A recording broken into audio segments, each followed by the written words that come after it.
The X-Zone Radio Show with Rob McConnell is largely an opinion talk show. All opinions, comments, or statements of fact expressed by Rob McConnell's guests are strictly their own and are not to be construed as those of the X-Zone Radio Show or endorsed in any manner by Rob McConnell, Relmar McConnell Media Company, the X-Zone Broadcast Network, its affiliated networks, stations, employees, or advertisers.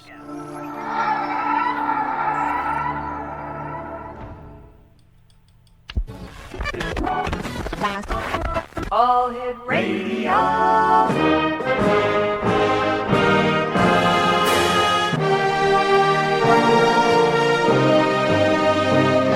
Welcome to the X-Zone, a place where fact is fiction and fiction is reality. Now, here's your host, Rob McConnell.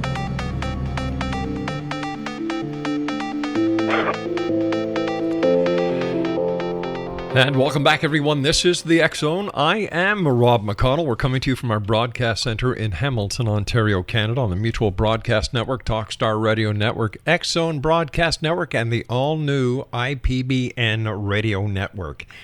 If you'd like to send me an email, xzone at xzoneradiotv.com on all social media sites, X-Zone Radio TV. And you can visit our website, www.xzoneradio.com.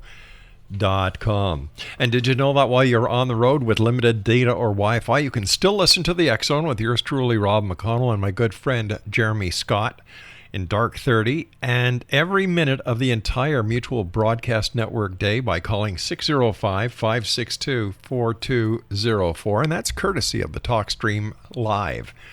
No smartphone or app is needed. It saves your data, and it's free if you have unlimited minutes. All you have to do is once again call 605-562-4204 to listen on any phone, anytime, and anywhere. My guest this hour, X-Zone Nation, is going to be talking about a number of topics. Now, as a child, Pamela RIVETTE, who is our guest, had a scary experience with a Ouija board. Several different angelic experiences, a couple of which were life-saving. Basically, she became a psychic medium during her daily life, and her life is all about the paranormal, experiences, and spiritual.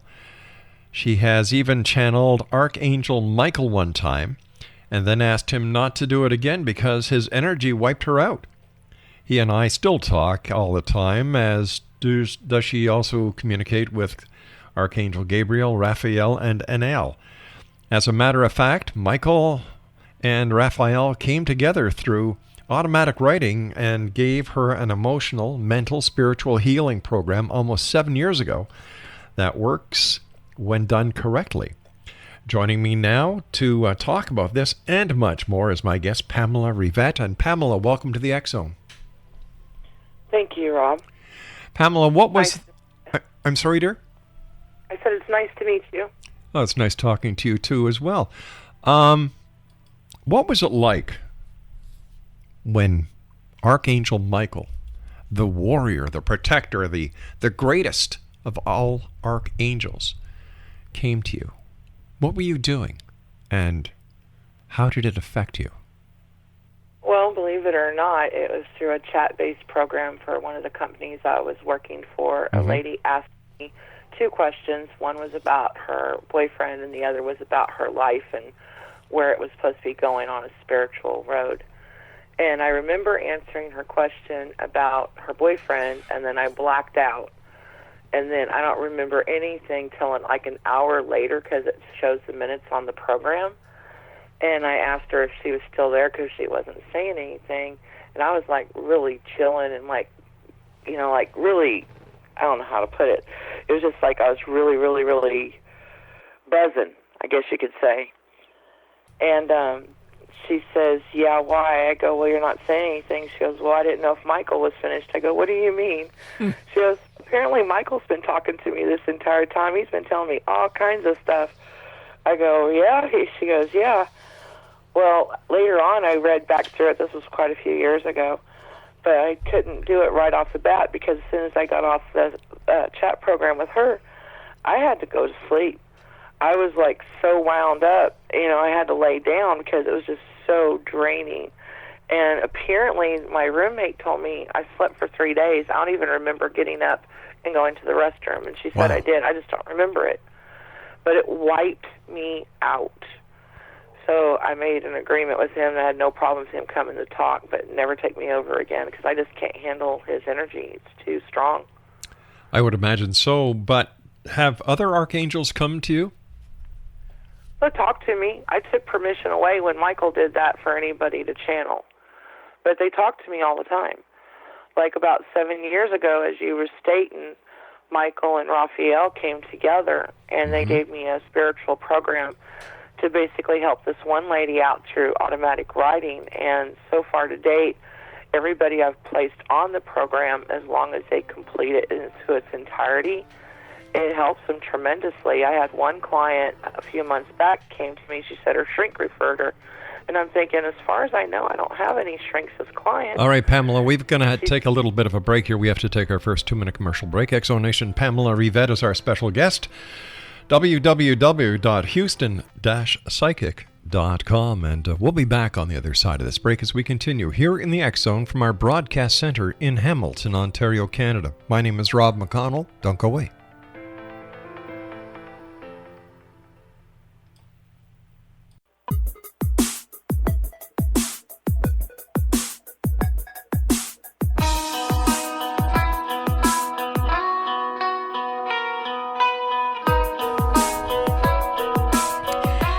Exonation, my guest this hour is Pamela RIVETTE, and she was named she was named as top 5 psychics in Houston by CBS Sports Talk Radio. And tell me, how did that happen that a sports radio network would, name a psychic as one of the top 5? Was that because you're pretty good with sporting events?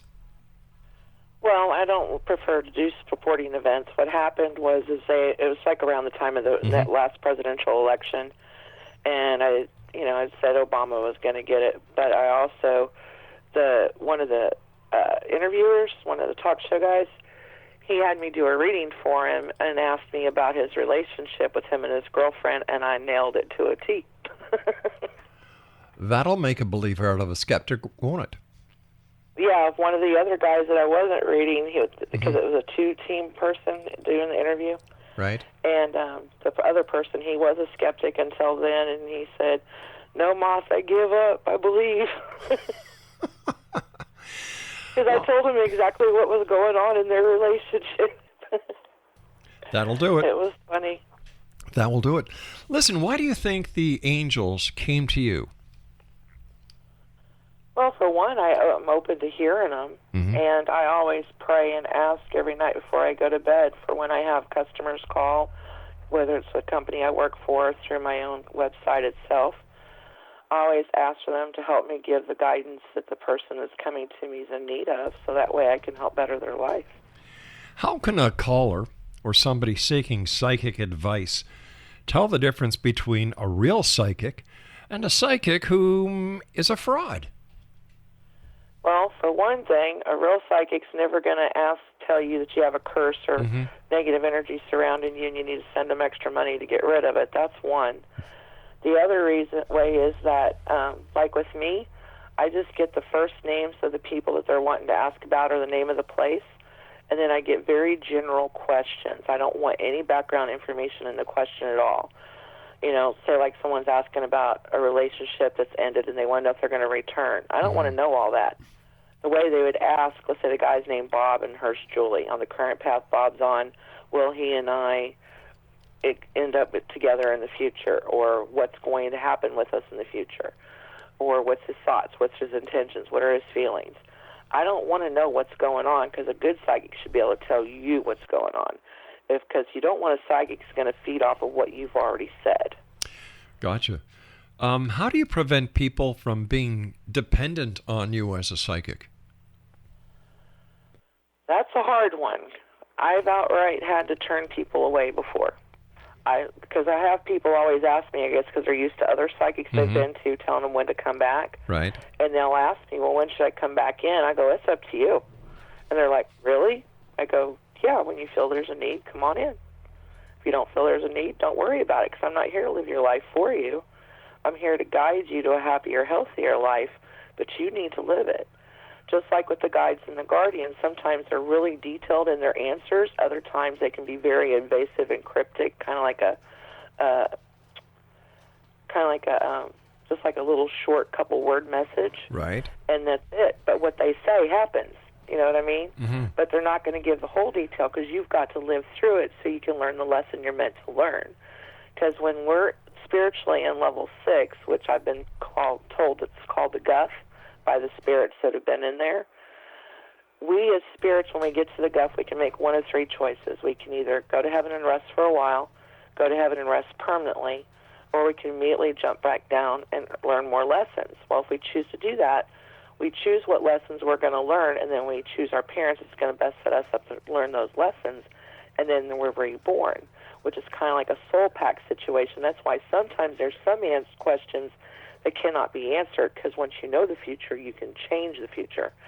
And if, let's say I ignored something like that, and I went ahead and told the person they changed it, they didn't learn it, well, then that's going to slow down their spiritual evolution, because now they got to come back a whole nother lifetime to learn that particular lesson, which slows down their spiritual development and causes karma to come and kick me right square in the butt for having interfered 7 times over.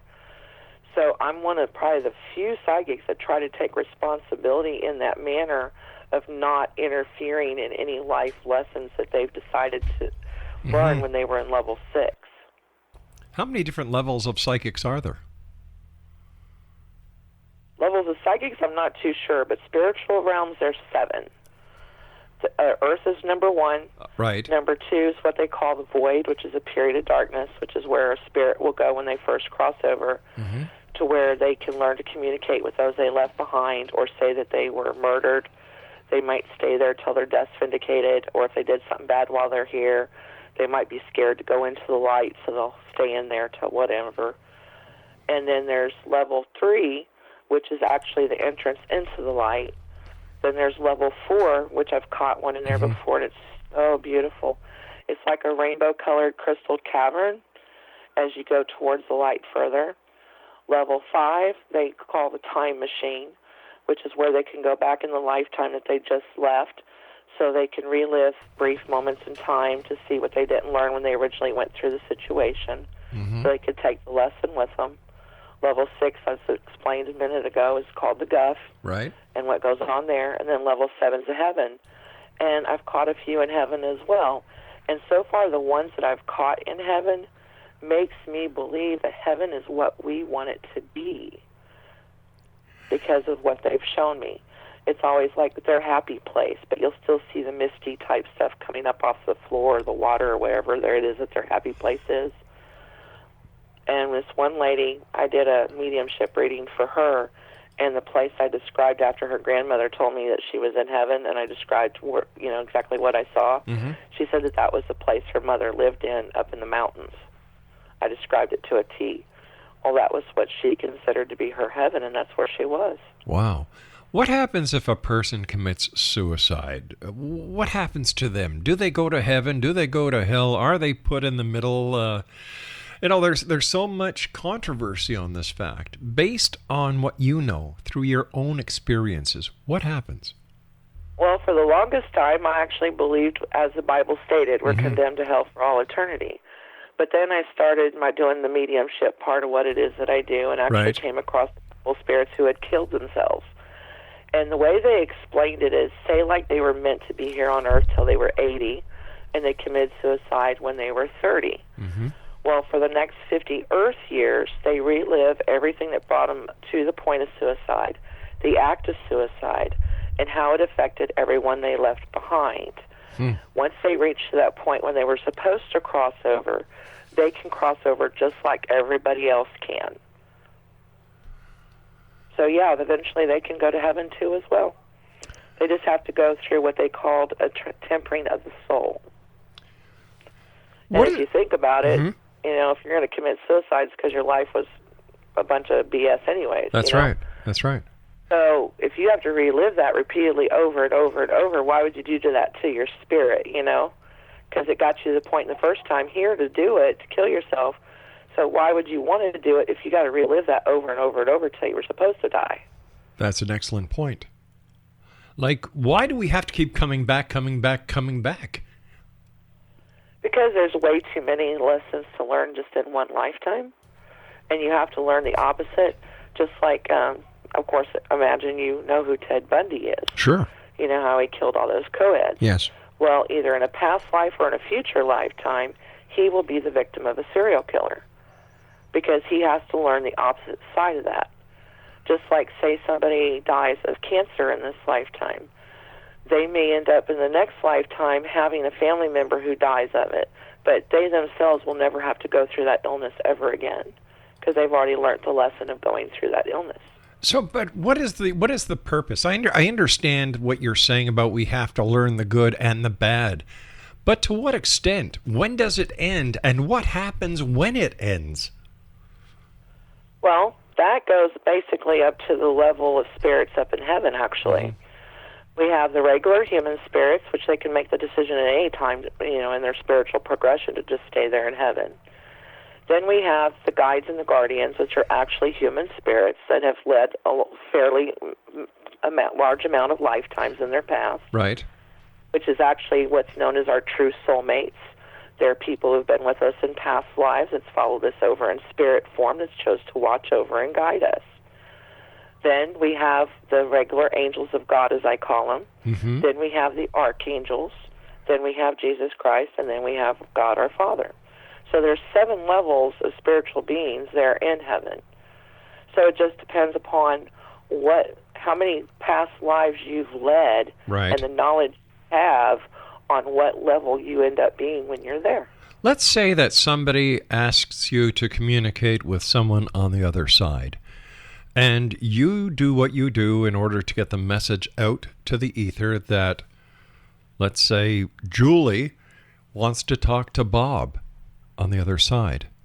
As far as in-person appointments, what I do is I have them bring an actual photograph of the person by themselves. Does not matter how old they are in. Oh, okay. Let me get on with the question. And a personal item. All right. Huh? So she gives you the picture, the personal item, and you try to communicate on the other side to find Bob.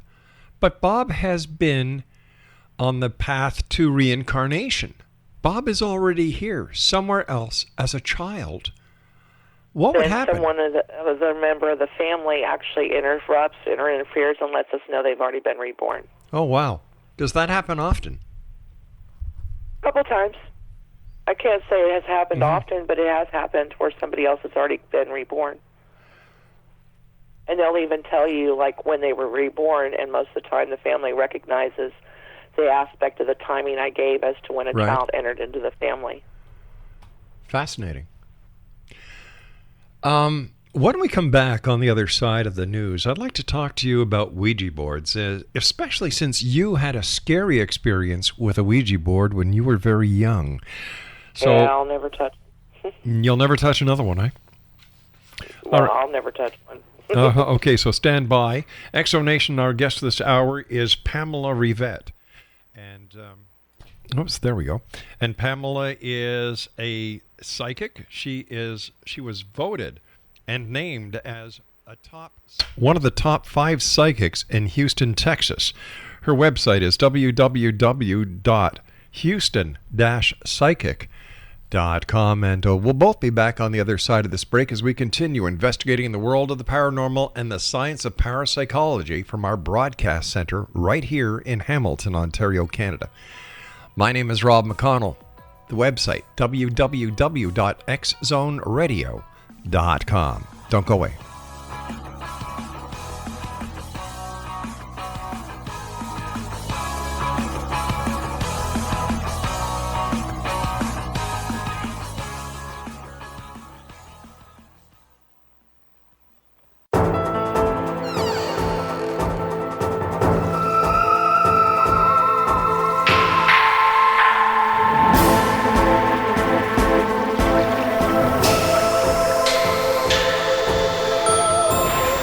Welcome back, everyone. Pamela RIVETTE is our special guest. www.houston-psychic.com. You sound as if you're very adamant about never touching a Ouija board again. What happened? I was probably about 7, 8 years old. We lived in a little small farmhouse out in Roberts, Idaho. And to give you a layout, it would be the entrance to the kitchen, an old wood-burning stove to help keep you warm. Then there was our table and an ironing board, and then the rest of the house. Well, my mom had the Ouija board sitting on the table. She walked to the entrance between the kitchen and the area I was just describing to you. Right. And I was like sitting in a little chair next to the ironing board. I literally saw that disc fly off the table and land pointing at her feet, which freaked her out as well. So she took the board and she threw it away. Well, a couple weeks later, she was doing her cleaning, and she was cleaning underneath her bed. There was the board with some trash on top of it underneath her bed. Well, she freaked out even more. She told my stepdad at the time about it, so they took it and they buried it. Every couple weeks, she always cleans thoroughly, so a couple weeks later, she was cleaning underneath her bed. There was that dang board again, this time with dirt on top of it. So they had enough of it. It scared everybody enough that we all just went outside. I can remember doing it back over to where the burn barrels were, and they poured gasoline on it and lit that thing afire. And, I don't know if it was just a kid's mind or what, but they said they all saw and heard the same thing. But the smoke came up like a demonic face with horns, and you could hear laughter in the fire. Talk about scaring the bejeebers out of a kid. I will never, ever touch a Ouija board. And from what I've understood about them, is that whoever brings it into your home has to be the one to take it out. Do you have any idea? That's why the board kept reappearing until they burned it, because neither one of them had brought it into their home. A friend of theirs had. So is the best thing to do if there are any moms or dads listening tonight who find a Ouija board? Ouija boards are not a toy. Ouija boards are not a toy. There's other ways you can connect with somebody who's deceased without having to get involved with an Ouija board. And the way you do that is you get a clear glass bowl or a clear coffee cup, fill it up with water, put like 1 ice cube in it, let it cool up, let it melt. While it's melting, get you like some of those 1 to 2 inch white votive candles, light it, let the wax build. And then when you got enough wax built up and the ice is melted, you'll hold the candle steady over the bowl or the cup of water. You focus on a yes or no question that you're wanting to ask whichever spirit you're trying to talk to. And you'll slowly drip, not drizzle, but you'll slowly drip that wax into the water. And the wax will actually form a Y for a yes or an N for a no. Granted, their printing in cursive is not all that great, but you can definitely tell a Y from a no, an N for a no. And you'll know when the answer's complete, because instead of the wax moving anymore, it'll just start dripping in the same spot, and that's how you read candle wax. Wow. Never heard of that before. How do you know? It's a lot safer than using a Ouija board. Okay, so let's say that moms and dads out there find a Ouija board. Should they just burn it? They need to find out, first of all, who brought it into their home. If they can find who brought it into their home, they need to have that person come and remove it from their home, and then let the other person deal with it. Other than that, if they are not sure who brought it in or can't find out who brought it in, yes, they need to burn it. It's the only way to destroy it. How does the Ouija board work? I know I know that there's a planchette. You ask questions, and there's letters of the alphabet. There's numbers. All I can tell you is what my mom taught me about it, and what little I've already told you. Right. My mom told me that later on that she had discovered supposedly that Ouija was another name for Satan. Supposedly. So anything that would come through a Ouija board most likely isn't who you think you're trying to connect to. They're just little imps or demons or devils that's trying to get you to mess up your life, basically, and play chaos with your life. Why do you think people need to know the future? All right. Why do you think that people call you and want to know their future? Well, like I try to tell people, I don't necessarily foretell their future. I tell them the most likely outcome at the time they ask their question, once they know the future, they can change the future, Sure. which is a good thing. Because if they don't like an outcome, they can always ask what their best course of action and spiritual guidance is in changing it to a better outcome for the greater good of them, people involved, or the situation in its entirety itself. And then we can look to see what we can do to change it. But the reason why I feel like people come to psychics is because they're desperate. Their life sucks, or they're depressed, or something else, and they're wanting answers. They're wanting to know when it's going to get better and so forth, so they can have some guidance in the situation so they don't give up. The fact that you had 2 near-death experiences between the age of 18 months and 2 years of age, do you think that these 2 experiences opened up a part of you that allows you to do the psychic work you do today? I think so, because of the fact that my mom noticed my abilities as soon as I started talking plain enough, and I kept mentioning names of people that there's no way I would have known because they died way before I was even born. And she sat me down on her lap one time with a photo album of the people inside of it that I was talking about, and without saying anything to me, I was pointing them out, saying what their names were. So my mom noticed it that way. And then when I reached around 6 years of age, where she thought I was able to comprehend enough, she started teaching me and training me with a regular deck of playing cards. And then it just went from there. And then as I got older, I read books on it, went during school at the library and stuff like that. Plus, she was a practicing Wicca at that point in time, so I learned that side of it. And then I got to where I got scared away from all of it at one point because of something bad that happened that I warned her of, and she didn't listen, and I felt like it was my fault and this and that. So I walked away from all this for a little bit. And then I met somebody in my early to mid-20s that told me about myself from the time I grew up, and I'm like, how do you know this? And he told me, well, you still have this ability. You need to work with it again because you can help a lot of people. So that's when I got back into it again, mastered the tarot. As far as I know, I'm not absolutely sure, but as far as I know, I'm the only tarot reader that can give the exact percentage of accuracy of the reading coming to pass at the time the question is asked, all the hidden messages that it says, what the reading says itself, plus anything I intuitively get off of it as well.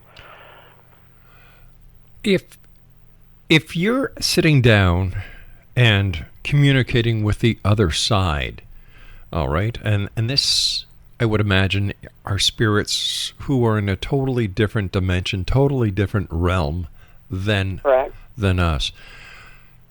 Why do some spirits stay behind and become ghosts and if you'll excuse the expression, haunt places? Okay. From what I can tell, the ones that decide to do like ghostly activity and haunt places, those are the ones that get caught in what we call the tween world, kind of like an in-between Earth and level 1. It's called the tween world, at least that's the way they called it to me. Okay. And what it is, most of them are people that haven't even realized they died, or they haven't given up on life yet, and they're wanting to stay close to Earth and try to redo stuff or whatever have you. And they don't realize a lot of times they're dead, or they're ignoring the fact that they're dead. How could they not know they're dead? Let's say, like for an instance, this one guy I had to help cross over. He was hit from behind while he was on his bicycle riding down the road off of one of the streets over here in my local town. This was about 7 years ago. He had to have help crossed over because he didn't realize he was dead. He kept trying to still interact with his wife and children, and he kept getting frustrated because of the fact that they weren't paying attention and listening to him. So he was still trying to interact like nothing had ever happened. So they had all kinds of weird stuff going on in their house. Okay, so can we say that these spirits are intelligent spirits, or that when they become spirits like this, that all... Wait a sec, how can I phrase this? That I think this will answer your question. Okay. We are not bodies with spirits. We're spirits with bodies. Okay. I can buy that. But what I'm getting at is, if this gentleman that you helped cross over, was getting frustrated because his wife and his family weren't communicating with him, Didn't he find it funny that he didn't have to eat anymore? He didn't have to change his clothes anymore? That everyone in the world was... He didn't notice all that.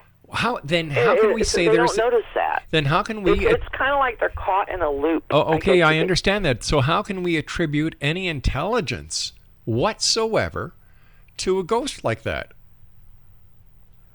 Well, they were humans. They're human spirit. So humans have some form of intelligence. Yeah, but it's just that they're stuck. It's kind of like It's kind of like when somebody goes through a traumatic situation. Let's say somebody died in someone's arms when they were like 15, 16 years old. Yes. And they're still progressing and growing up throughout life and learning stuff, but mentally or emotionally, they're still stuck at that age. Okay. Does that make some sense? Not really. Well, yes and no. Yes and no. Because once again, the question is, if a person has been a ghost for years, and I've talked to many people who go to Gettysburg and to other parts of the world where horrific things have happened to people. Horrific things that should never happen to people. Like the death of a person at the hands of another person in my books is the worst thing that can happen and the worst thing anyone can do, whether in wartime or peacetime. Right. So, you've got... Okay, remember earlier when I was telling you about level 1, which is the period of darkness? Yes. Well, even for a spirit to get there, it has to go towards the light, okay? Mm-hmm. And remember, too, like I said, if a spirit has a fear of something that it did wrong out of something it was learned while it was here, right? Like in the Bible, it says if we do certain things, we can't go to heaven, and stuff like that. So if they have a fear of being judged, they're not going to go towards the light at all, period. Because they're scared. Well, that's a fallacy. So why isn't there somebody on the other side to tell them, they what? have to request it. There's a lot of rules and regulations to this whole death thing that nobody tells us about. Well, that's because of the fact not that many people have been over in those areas to be able to tell people about it. But if somebody dies, they go to the other side. Like I've spoken to many nurses who work in palliative wards and emergency rooms, and I've spoken to many first responders. And at the moment, or close to the moment of departure from this dimension, this world to the next, people see friends, relatives who come to greet them and welcome them and to help them cross. Most of the time, though, that's when they're passing away at the time they're meant to be crossing over. And yet I've talked to emergency responders who have gone to horrific accidents, and as people were just slipping away, they were met by somebody, and they could be heard saying, "Are you going to take me home now?" And that would mean that would probably have been how the spirit had chosen to cross over. Remember earlier when we were talking about level 6, and I told you about the lessons you choose to learn? Right. Let's say somebody had ran over a child and killed them when they were alive before. Well, then they may have to learn the lesson of being ran over. So that was how they chose to go, so that's how they would be able to meet whoever was going to come across, because it was their time. It's how they chose to go. Is this the possible meaning in the Bible when it says, "As you sow, you shall reap"? Yeah, karma. Yeah. What comes around goes around. Paybacks are a bitch. And what don't catch you in this lifetime, it'll catch you in the next. So how do we prepare ourselves for death when we're alive, so that we don't get have a general trapped? Acceptance of what it is and realize it's something that's very beautiful. It's actually a progression of our spirit.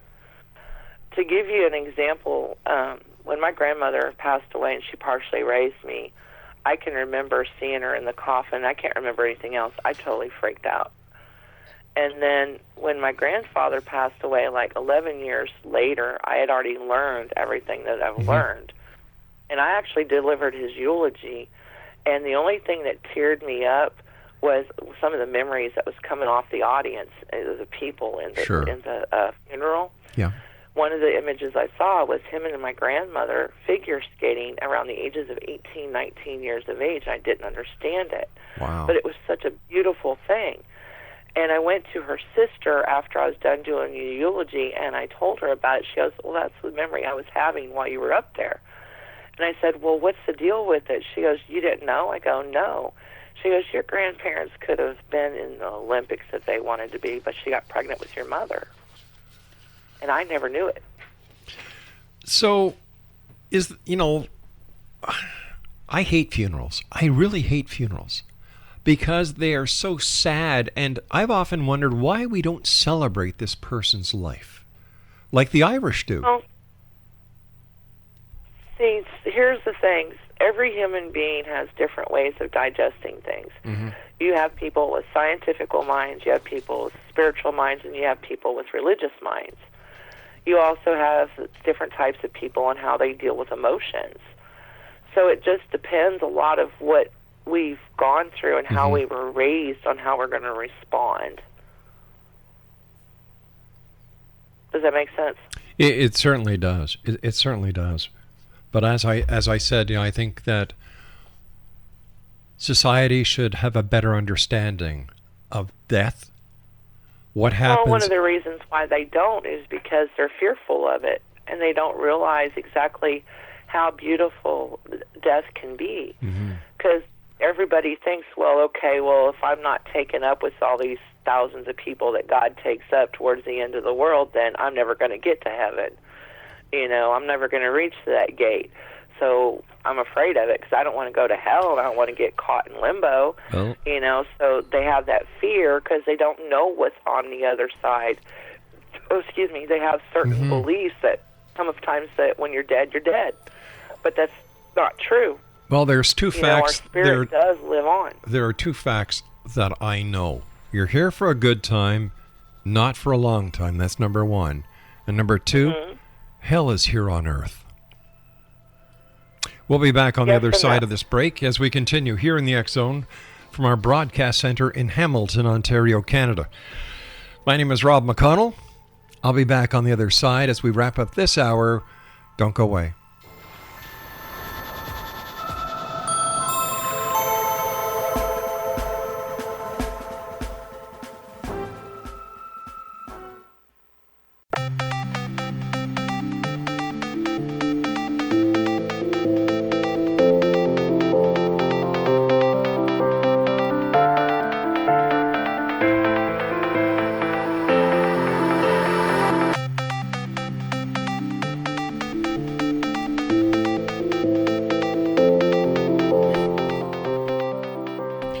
Exonation, my guest this hour is Pamela RIVETTE, www.houston-psychic.com. First of all, Pamela, thank you so much for coming on the show. It's been a great hour, and thank you for helping us better understand what lies ahead on the other side. But as we were going to the break, I said hell is here on earth, and you said yes and no. Well, what I mean by that is earth is what we make of it. It can be heaven or it can be hell. And I don't necessarily study the lower realms just because of the fact I don't want to have nothing to do with it, period, especially after the Ouija board situation. But the way the angels have told me is there's also 7 going down. You have the 7 going up towards heaven, and you have the 7 going down. And earth is number 1 for both levels. So, yes, you're right. No, you're right. Not right. Okay. You're right, but you're wrong. All right, listen, we've got about 3 minutes left before we have to say so long for tonight. But I'd love to have you back in the future. And I've got to ask you one question, because you were voted one of the top 5 psychics in Houston. Are you ready for my question? Sure. Who's going to win the presidential election? Well, here's the thing with that one. Like I was told them with the other election itself. I myself feel that Trump should win. But as you know, stuff can change. Yes. And I feel if he doesn't win, the only reason why he doesn't win is going to be because of the media. You know what? I agree with you. I agree with you, and I'm not a psychic. But it makes total sense because it seems the media is against him because he's not one of the good old boys. And what he's actually done, he has shown the American people that the system does work. They just have to be persistent to follow it. Follow the dreams. Follow what your heart wants you to do. And don't take no for an answer. Well, the reason why I love Trump is because he speaks his mind. He's no hold barred, and he takes no prisoners. That's right. And you see, that's why the media doesn't like him. Because that's why I love him. You know, and I really think that America does need a businessman in office right now to get us out of all this national debt. Well, isn't the United States of America and every other country basically a business? Yep. Exactly. You know, so who else better to run the United States of America, like you said, at this time to get things going again? And it's also time for somebody to actually be honest with us about what's going on in office rather than instead of hiding behind shirt tails of the rest of the government. Isn't that true? Isn't that true? And I really do feel that the American people, that's what they want. Mm-hmm. You know, they want somebody to be totally open and honest with them. And where Hillary Clinton is concerned, you know, there's a good possibility if the media does sabotage Trump that Hillary is going to get into the office. That's the only thing I'm worried about because I feel like we're going to be worse off with her than we were with Obama. Well, all I can say is, and I told our last guest the same thing, Bill Sweet, it makes great television for us up here in Canada.